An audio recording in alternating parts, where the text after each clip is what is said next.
Close your eyes for a moment. Picture a British street in 1963. Terraced houses, corner shops, kids playing out on the pavement, and parked along every single curb, nose to tail, a row of cars that defined an entire generation. Not glamorous, not flashy, just completely, utterly everywhere. This is Britain Rewind, and today we're counting down 10 British cars that dominated the 1960s like nothing before or since. Some you'll remember instantly. Some might genuinely surprise you.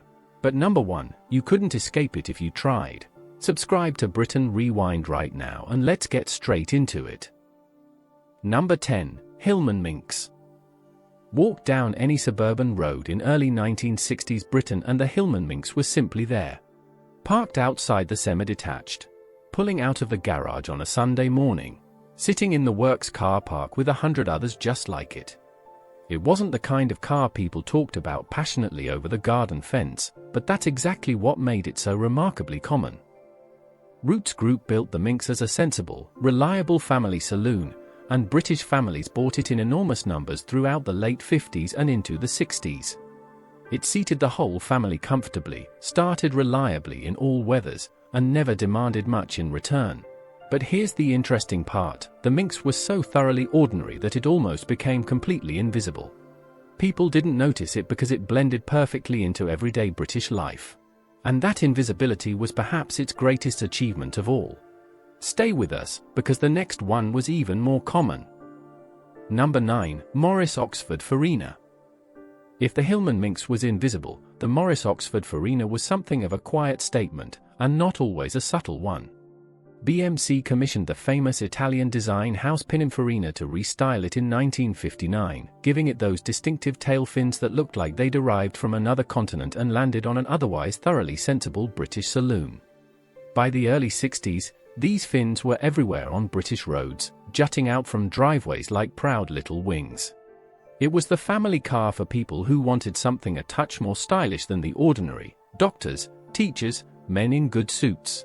And here's what most people miss today: the Oxford Farina sold in genuinely massive numbers, but it's largely forgotten now because it was replaced so swiftly by BMC's 1100 range. Its tail fins dated it almost overnight when fashion moved on. Stick around, because number 8 had a completely different way of standing out entirely. Number 8. Vauxhall Viva HA. When Vauxhall launched the Viva HA in 1963, Britain's streets changed almost immediately. Here was a small, light affordable saloon designed specifically for a new generation of British car buyers, younger workers, young couples, people stepping into their very first car. And they bought it in enormous remarkable numbers. The Viva HA was crisp, clean-lined, and genuinely modern in a way that felt refreshingly new on 1960s roads. But here's the interesting part: it wasn't trying to be exciting. It was trying to be practical, accessible, and cheap to run week after week. And it absolutely nailed all three. By the mid-60s, these small Vauxhalls were a permanent fixture on every high street, every housing estate, and every works car park across the country. Today most people don't know the HA by name at all, but it shifted nearly 500,000 units during production. What happened next might genuinely surprise you. Stay with us now. Number 7. Hillman Imp. In 1963, Roots Group took a genuinely bold gamble. Instead of following the Mini's front-wheel drive layout, they put the engine in the rear of the Hillman Imp, a small, rear-engine city car built inside a brand-new factory in Linwood, Scotland. And for a while, it was absolutely everywhere.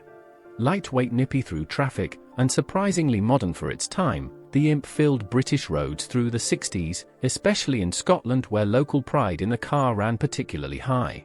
But here's what most people miss today: the Imp suffered terribly from reliability problems in those crucial early years. The brand new factory had serious teething troubles, the cars developed leaks, and buyers lost confidence very quickly. The Imp was genuinely innovative and potentially brilliant in concept, but it never fully recovered from that early damaged reputation. It deserved far better than it received. Does it deserve more recognition today? Absolutely. Number 6 is coming right up now. Number 6. Triumph Herald. The Triumph Herald might just be the most versatile and most underappreciated car on this entire list, and yet today it's barely remembered by most people.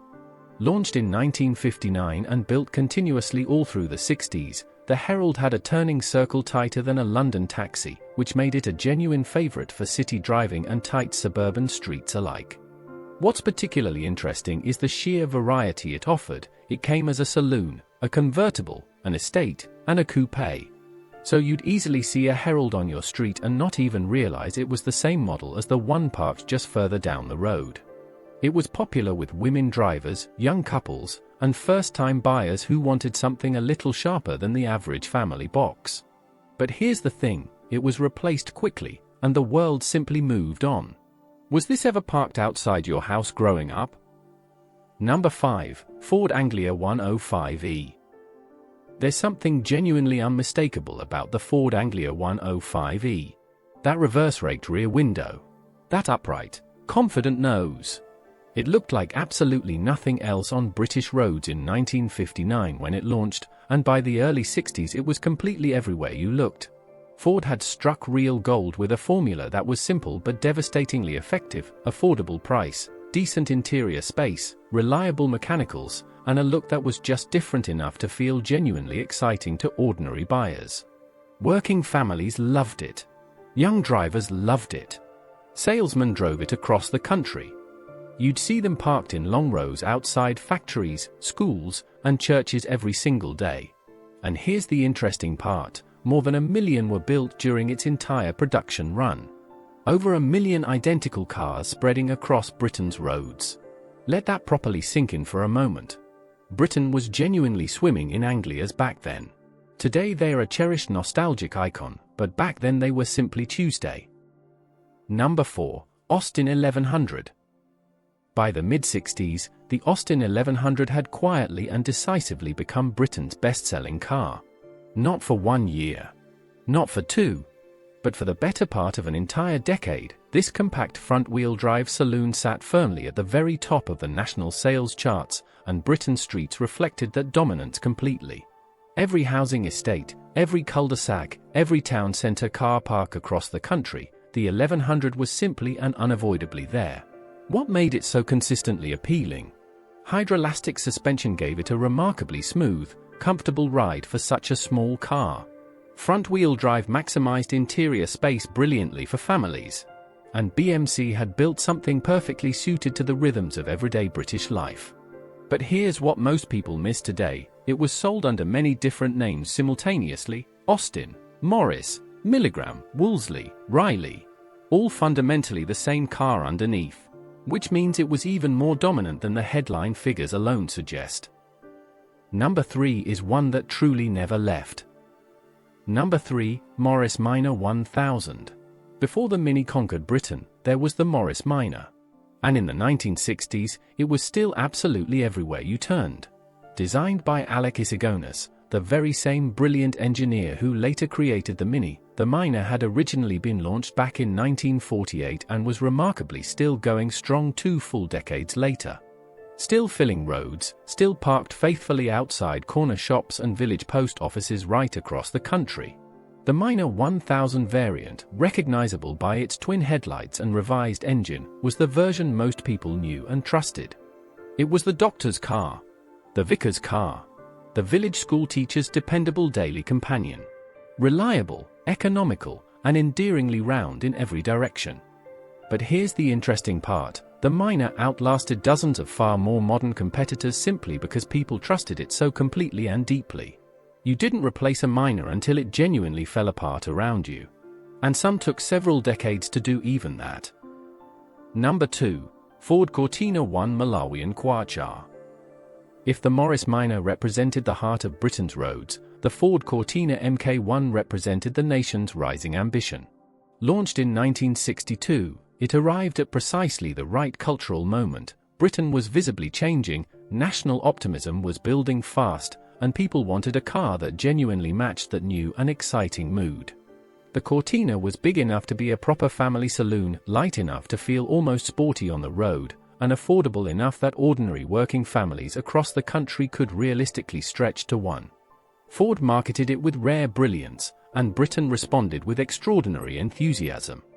By the mid-60s, the Cortina was the undisputed backbone of every company car fleet, every salesman's daily route, and every family's summer holiday drive to the coast. And here's the interesting part: in 1963, just one single year after launch, it became Britain's best-selling car. 1 year. That is the unmistakable power of getting absolutely everything right simultaneously. But number 1 made even the mighty Cortina look ordinary by comparison. Number 1, Mini. And here we are at last. Number 1. The car you genuinely could not escape no matter where you went. The Mini. When Alec Issigonis first unveiled it in 1959, nobody quite knew what to make of it. It was tiny, deeply unconventional. The engine sat sideways under the bonnet. But within just a few remarkable years, the Mini had achieved something no other British car had ever managed. It completely transcended class and social division. The working family had one parked outside. The young city professional had one too. Celebrities, aristocrats, factory workers, university students, they all drove Minis without a second thought. By the mid-60s, it wasn't merely a car anymore, it was Britain itself distilled into 4 wheels. Every road, every car park, every curbside in every city, town, and village across the entire country had one. You literally could not go a single day in 1960s Britain without seeing several. No other car on this list even comes close to that extraordinary level of daily presence. That is precisely why the Mini is, and always will be, the undisputed number 1. 10 cars. 10 stories. 1 extraordinary decade.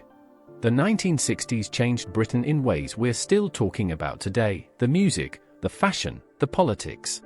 But through all of it, these cars were there. In the driveway. At the school gates. Out on the motorway.